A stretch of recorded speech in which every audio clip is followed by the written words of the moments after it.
kuba wambuza amahirwe yo guhura na Aisha Speed bizakumarira iki?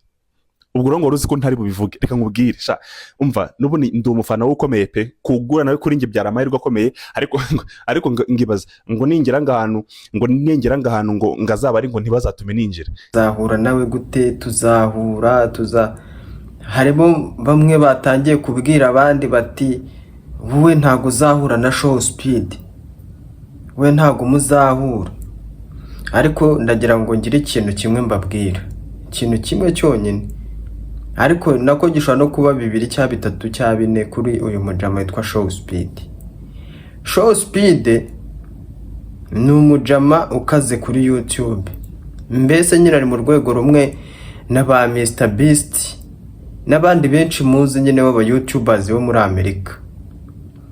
Aba YouTubers bo muri Amerika bagira ikintu twakwita kampani zibareberera ibijyanye n'inyungu zabo. Bijyanye n'inyungu zabo no kuvuga ngo bagomba kuba nyine bari muri iyo kampani n'izindi kampani zikomeye cyane zitari bano ba YouTubers bakomeye. Hari n'izindi kampani ziba zifite YouTube zikomeye cyane. Icyo nshaka kubabwira rero ni kimwe, ku bantu baba YouTubers bari hano mu Rwanda, ndibanda ku ba YouTubers sinjya ku ba TikTokers cyangwa abantu bo kuri Instagram, ariko abantu baba YouTubers cyane cyane bari monetize.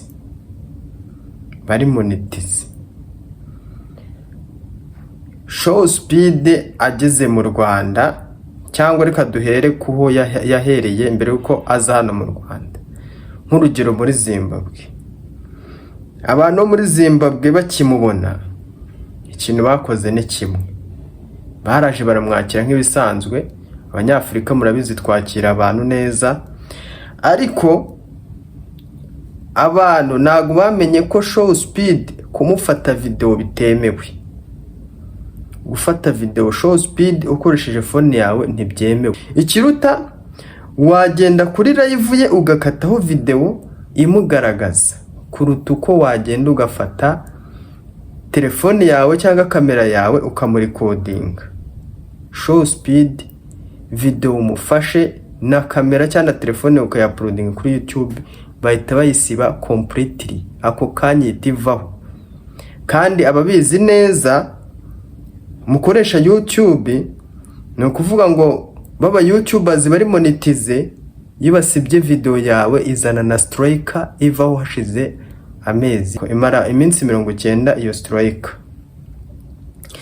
Ni ukuvuga ngo rero hano mu Rwanda abantu basaze, kandi abantu benshi nabonye mwasariye kuzajya kureba Show Speed, harimo n'aba YouTubers. Mutazakora ikosa rero ryo kumurikodinga video, kuko channel zanyu zahita zihura na strike. No hari ukuntu ushobora kuba utamurikodinza ahubwo ukamukoraho ikiganiro harimo n'amashusho ye, wamukozeho ka documentaire gatoya, kampani imureberera ihita isiba video, ihita isiba.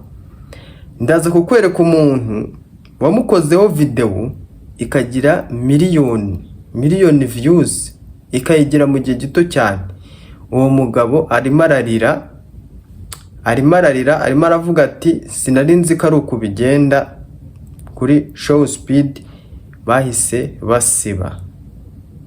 Niba muzi ko ndimo ndababeshya, mujye kuri browser mukoresha, mwandikemo Show Speed copyright strike, muraza guhura n'abantu benshi cyane bahuye na za strike kubera gukoresha video zirimo uramujama Show Speed. Cyane video, murabizi ko akora video zimeze nyine nk'izirimo ubusazi. Hari ukuntu akora video, ukona video nyine arimo arakora ni video ziteye ubwoba. Ari ukuntu akora, wenda akajyaho mu modoka hejuru akayiruka agasimbuka cyangwa agatera siporo ari hejuru y'imodoka.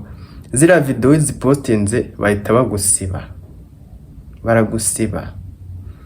Nshuti zanjye banyarwanda, abantu mwese muzi ko mukoresha YouTube, TikTok byo simbizi, ariko TikTok nayo ikintu nziho gitoya nuko ikoresheje video y'undi muntu ukarenza umunota umwe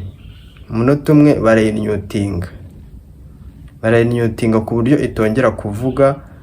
Icyo ngicyo cyo nicyo nzi kuri TikTok, bahita bayinyutinga ku muntu nk'uriya ukomeye muri Amerika, afite uburenganzira bwinshi cyane. Hari abantu babibonye muri UCI, hari cyagiye haba mu Rwanda mu mezi 3 ashize, habaye irushanwa ry'amagare hano mu Rwanda. Abantu benshi hari abapostinze video z'abantu b'abanyonzi b'amagare, ariko bazipostinga mu buryo nakwita kari bubi. Ugafata nyine cya gice umuntu wenda w'umunyonzi atakwifuza ko nawe ufata nyine, ari ukuntu ufata umuntu nyine kumufata ukamukamera nabi, ibyo nakwita nabi. Ubwo nawe murabyumva, ari ukuntu wenda harimo no kugwa kuko baragwaga ukaba wamukamera. Hari kampani yagitaga isiba izo video, izo kampani mwarazibonye, umuntu byabaye harabizi. Uwapostinze video wenda y'umunyonzi agwa yikubita hasi, bagahita basiba video ye. Ibyo rero ntuzatinye kubona bikubayeho kuri uyu mujama witwa Show Speed. Noneho babyikubye inshuro nyinshi, kuko we buri nubwo wapostinga agashoti barasiba nshuti yanjye, bahita bagusiba. Ndaza kubashyiriramo amakomenti y'abantu bo muri Zimbabwe no muri Angola basibiye channel zabo kubera gufata video kuri Show Speed. Muze kubyirinda kubera ko kumukamera byo ubwabyo ni bibi cyane, kuruta kujya gukata ka video kuri live. Ariko nabyo birimo risk, kubera ko umuntu ubizi, umuntu uri monetize, yukasa akantu kuri video ye ahita akubona mu bantu bamukoresheje video. Biterwa wenda n'ikigero wayikoreshejeho, hari ukuntu yikoresha ikigero kinini akaba yasiba video yawe yose. Noneho yaba ari yazamuye channel yawe, nk'urugero hari abantu bakiri gushaka amasaha n'iki kuri YouTube, ugasanga ahise arangiza channel yawe. Icyo rero nababwira ni ukwitonda kubera ko aba bajama muri Amerika nta mikino bagira, kubera ko YouTube nabo niyo ibatunze, niyo bakoreraho buri munsi. Show Speed no umuntu uzwi kuri YouTube, ni nyine ni nka Mr Beast, naho batandukaniye.